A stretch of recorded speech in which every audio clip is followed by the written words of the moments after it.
पहले से अधिक मेजॉरिटी के साथ इस बार बीजेपी लेड एनडीए की गवर्नमेंट यहाँ पर बनने जा रही है।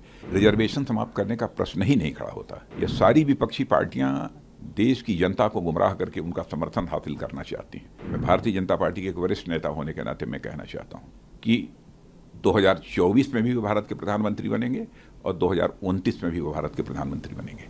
देखिए, जितने भी पॉलिटिकल एक्सपर्ट्स हैं और जितनी भी सर्वेक्षण एजेंसियां हैं इस बात का दावा कर रही हैं कि इस बार भी पहले से अधिक मेजॉरिटी के साथ इस बार बीजेपी लेड एनडीए की गवर्नमेंट यहाँ पर बनने जा रही है। 400 का संकल्प जो हम लोगों ने निर्धारित किया है बीजेपी नेतृत्व की एनडीए का, उस 400 के लक्ष्य प्राप्त करने की ओर हम तेजी के साथ आगे बढ़ रहे हैं। सर, उन्होंने उसी वार्ता में एक बात और बोली कि अगर भाजपा कल को वापस आती है सरकार में तो रिजर्वेशन खत्म हो जाएगा, संविधान खत्म हो जाएगा और जो इलेक्शन का प्रोसेस ये भी खत्म हो जाएगा। रिजर्वेशन समाप्त करने का प्रश्न ही नहीं खड़ा होता। चूंकि भारत के संविधान में धर्म के आधार पर रिजर्वेशन का कोई प्रोविजन नहीं है, इसलिए धर्म के आधार पर कोई भी आरक्षण नहीं होगा। और जो आरक्षण की व्यवस्था चल रही है वह आरक्षण की व्यवस्था यथावत चलती रहेगी। इसे केवल मैं नहीं कह रहा हूं, बल्कि हमारे देश के प्रधानमंत्री ने स्वयं इस बात को लेकर जो है देशवासियों को पूरी तरह से आश्वस्त किया है। ये सारी विपक्षी पार्टियां देश की जनता को गुमराह करके उनका समर्थन हासिल करना चाहती हैं। मेरा यह मानना है कि सार्थक राजनीति यदि की जा सकती है तो केवल और केवल सच बोलकर सार्थक राजनीति की जा सकती है। और बराबर अब तक इन लोगों ने देश की जनता को गुमराह करके उनका समर्थन हासिल करने की इन लोगों ने कोशिश की है। और मैं ये भी कहना चाहता हूँ, विश्वसनीयता का संकट, क्राइसिस ऑफ क्रेडिबिलिटी भारत की राजनीति में पैदा करने के लिए कोई जिम्मेदार है तो यही लोग जिम्मेदार हैं, कांग्रेस और उनके सहयोगी। और भारतीय जनता पार्टी देश की अकेली पॉलिटिकल पार्टी है जो कुछ भी है इलेक्शन मैनिफेस्टो में हम लोगों ने कहा है अक्षरशः गवर्नमेंट बनने के बाद उसे पूरा किया है। सर, संविधान को लेकर काफी टिप्पणी भी बोला था और इधर केजरीवाल जी ने बोला कि भाजपा आएगी तो संविधान खतरे में है, खत्म हो जाएगा। संविधान में सर्वाधिक यदि संशोधन परिवर्तन किसी इन लोगों ने किया है, यहाँ तक कि संविधान की जो आत्मा होती है उसके बारे में हमारी संविधान सभा के सभी सम्मानित सदस्यों का यह एक मत था कि संविधान में संशोधन थोड़े बहुत जो भी समय पर हो सकते हैं, समयानुसार होते रहते हैं, लेकिन उसकी आत्मा में कोई परिवर्तन नहीं किया जाना चाहिए। प्रियम्बल में कोई चेंज नहीं होना चाहिए। और संविधान के प्रियम्बल को कहा है यह संविधान की आत्मा है, उसमें चेंज करने का काम 76 में भी किसी ने किया है तो कांग्रेस की गवर्नमेंट ने किया है। इंदिरा जी उस समय भारत की प्रधानमंत्री थी।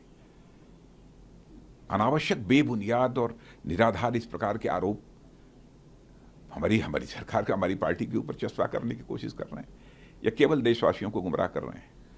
सर, केजरीवाल जी ने पीएम को लेकर उसमें क्या बोलना चाहेंगे? क्या कहा उन्होंने? सर, एज को लेकर कुछ बोला, कभी बदल जाएंगे, ये सब टिप्पणी। एज को लेकर कि 75 के बाद वो हो जाएंगे, ये इस तरह की टिप्पणियां करी। मेरी बात आप सुन लो। आप इस समय मैं भारतीय जनता पार्टी के एक वरिष्ठ नेता होने के नाते मैं कहना चाहता हूं कि 2024 में भी वो भारत के प्रधानमंत्री बनेंगे और 2029 में भी वो भारत के प्रधानमंत्री बनेंगे। मैं समझता हूं कि इससे ज्यादा और स्पष्ट रूप से और कोई दूसरी बात नहीं कही जा सकती। इसके बारे में तो सोचा भी नहीं जा सकता। जिस व्यक्ति ने अंतर्राष्ट्रीय जगत में भारत की प्रतिष्ठा को बढ़ाई हो, जिस व्यक्ति ने देश की अर्थव्यवस्था को मजबूत किया हो और एक सर्वाधिक तेजी से आगे बढ़ने वाली हमारे देश की अर्थव्यवस्था है, जिसको लेकर इंटरनेशनल फाइनेंशियल फर्म्स भी अब इस बात का दावा कर रही हैं कि जो भारत 2014 तक इकोनॉमी की साइज के मामले में दुनिया के देशों में 11वें स्थान पर था, आज वह जंप लेकर मोदी जी के शासनकाल में 5वें स्थान पर पहुंच गया है। 2027 आते आते वह दुनिया के देशों में तीसरे स्थान पर होगा। यानी अमेरिका और चाइना के बाद भारत होगा अर्थव्यवस्था के आकार की दृष्टि से भी यदि हम देखें तो। यानी भारत तो बड़ी तेजी के साथ विश्व की महाशक्ति बनने की ओर तेजी से आगे बढ़ रहा है। तो हम महाशक्ति बनना चाहते हैं तो किसी को धमकी देने के लिए महाशक्ति नहीं बनना चाहते। हम महाशक्ति यदि बनना चाहते हैं तो विश्व कल्याण के लिए।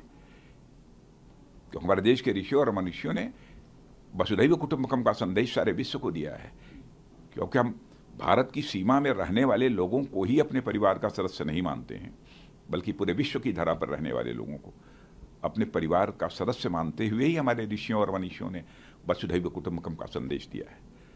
और धर्म के आधार पर भी भेदभाव का प्रश्न ही नहीं खड़ा होता, चाहे हिंदू हो, मुसलमान हो, ईसाई हो, यहूदी हो, जो भी भारत का नागरिक है वो सभी हमारे परिवार के सदस्य हैं। If you like this video, then like, share and subscribe to ET Now.